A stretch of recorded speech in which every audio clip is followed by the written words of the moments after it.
yung pinagmamalaki ang dagupan na bangus. Mas pa pagmamalaki namin ang bangus na hagunoy. Ito po ay ito na yung pinagmamalaki ng bangus ng hagunoy dito sa Bulacan. Ito po. Dami nyo. Ito, lalaki oh. Siguradong sariwan-sariwa ito. Tatabahan ito. Matigihan. May lang, buntong daga. Mga 6 months. Oh. Kung dati fingerlings to, eto na, bangus na ngayon oh. Ito ay inaalagaan sa loob ng halos 6 months ano? 6 months. Pero sulit na sulit na. Data na pumunta ako dito.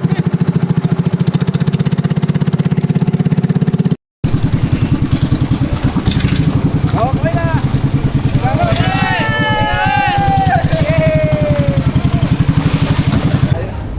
Yan, welcome po sa Bunduhang Bayan, Sagunoy, Bulacan. Dito ka po makakabili ng mga sariwang mga isda, hipon at iba pang laman dagat mula sa Manila Bay.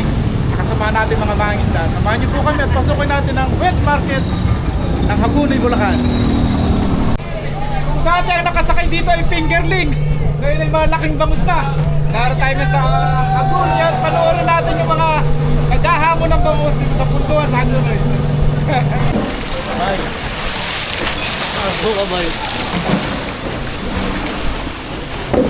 Sa kabila, sandila tayo sa kabila.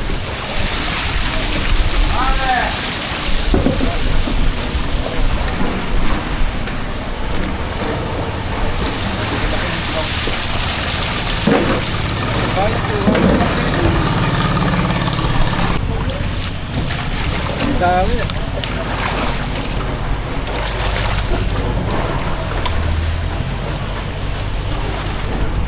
Lalaki. Tayo tumingin. Dito ka lang po makakabili sa bayan ng Hagunoy ng sariwang-sariwa sa halagang 170 pesos per kilo. Price na price po yan, kaya kung gusto nyo pong bumili o kung kayo pinagbinegosyo ng bangus sa Talipapa, punta rin po kayo dito sa bayan ng Hagunoy at siguradong fresh at masarap ang mabibili nyo mga bangus sa bayan ng Hagunoy. Kahit na LCD.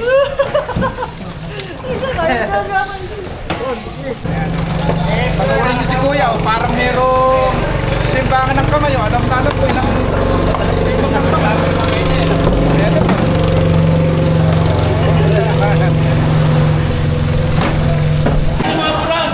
Kaya po nagiging press ang bangus hanggang pagpunta sa palengke. Meron na po sa palengke.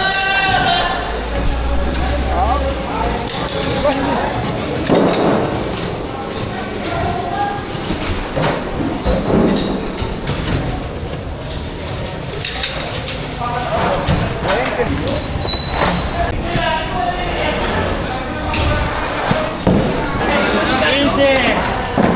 Nasa level gang. Kajawin, kajawin. Oh, kawin, kajawin. Dahil namin nila oh. Pagka nasa dito ng banyera, may umorder na nito. Ito yung mga pinagmamalaki ng Hagunoy ng mga bangus. Ang tatabat, ang ganyan size niya. Kaway nga pa kaway. Bawat isang banyera po tumitimbang na 35 kilo sa banyera. Siguro mga lapang sandaan ito. Dahil sa lalaki ng bangus. Ito. Pusika! Highlight sa highlight! Pusika! Pusika! Live view! Ay, Meg! Papasok na!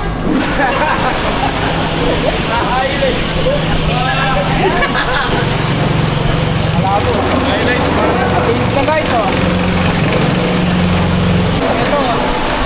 Para kung mga manyan yung kamay nila, alam na kung gaano ang bawat isa nito. Sanat pa lang alam na kung gaano ang timbang ng bawat isa. Mami, makapanood kayo. Ayan.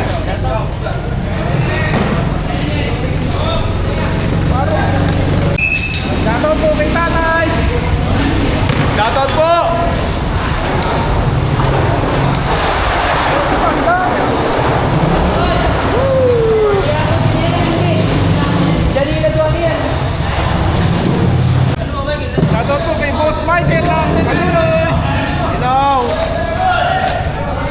ayan na.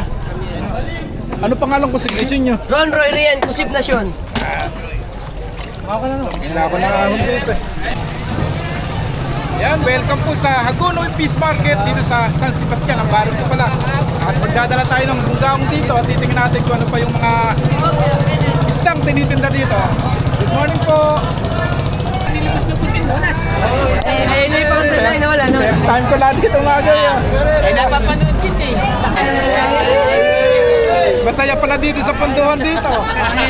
Dahil tao. Ayun o, ayun yung nakabotang mataas na yun. Ayun o. Sige, salin nyo. Salit, kinit.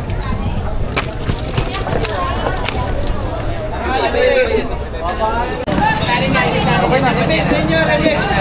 Umpisahan ako magkano tawa dun sa bunggaong at malakapas. Oh. Pakinggan natin sila.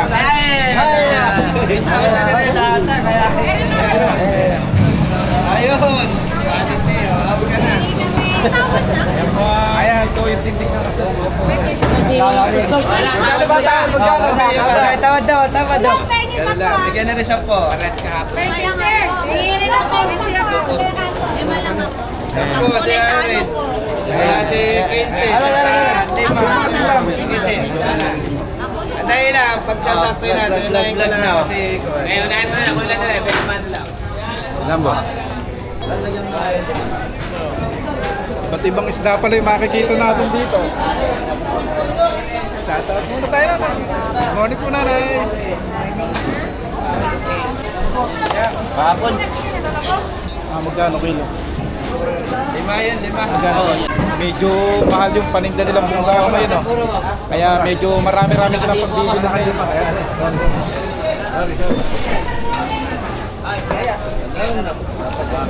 Ayan, mamaya mapapanig ito mamaya. Di parating pa. Pare, 10. Parating pa. Binibenta rin pala dito na per kilo.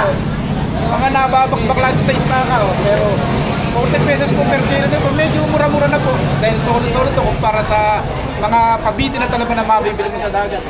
At siguradong matataba pa to. Shoutout muna tayo. Oh, dito po pala sa Hagonoy, makakabili ka ng 20 pesos per kilo lang na taong. Oh, dami. 20-20 lang po ito. Dami.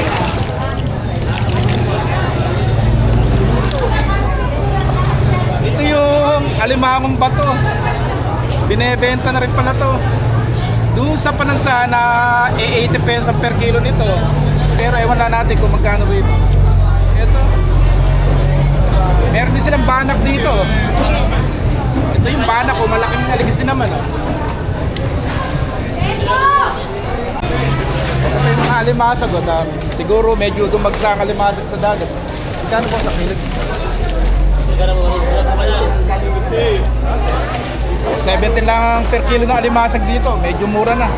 Kung bibilin to sa mga krasada, nagkakahalaga na to na 150 to 100 per kilo. Ayan, dami. Eh pagka mga ganito, mataba no? Bichingo lang, bichingo. Ano na yan? Sikat. Yan. Mura pa no? Sikat ng tawagin. Itong mga alimangong ba ito, 40 pesos lang pala per kilo. Oh. Ito ang mura. Ano ba Kami, bigyan mo. Ito naman itong mga, magkano lang tayo? Sikat. Magkano per kilo ko? Kung masarap to yung crablet, so panliin lang oh. Makakabili ka pala dito ng 20 pesos oh. Dami oh.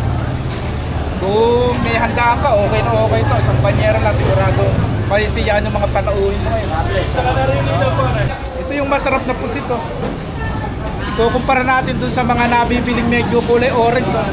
Ito yung isa sa pinakamasarap na klase ng mga pusit oh. Mura lang po. Pagkatapos nyo pong magbenta ng mga kalakal natin na mga huli sa dagat, dito naman po tayo kakain sa kanilang mahabang karinderya. Iba't ibang mga ulam dito. Sigurado masarap ang mga luto ng ulam dito.